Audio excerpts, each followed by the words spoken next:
YouTube. How to winterize your garden valves, or Sillcocks, whatever you want to call them.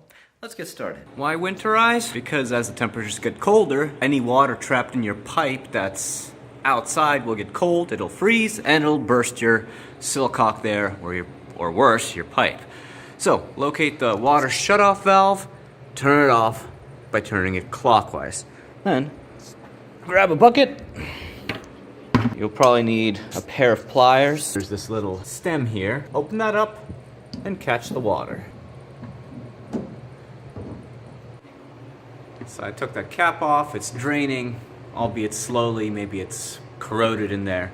Now let's go outside. Oh yeah, forgot to mention. Unhook your garden hose and drain any water from it. Next up, let's drain any water from here. Alright, doesn't seem to be any. And that's it. Thanks for watching. Please like and subscribe.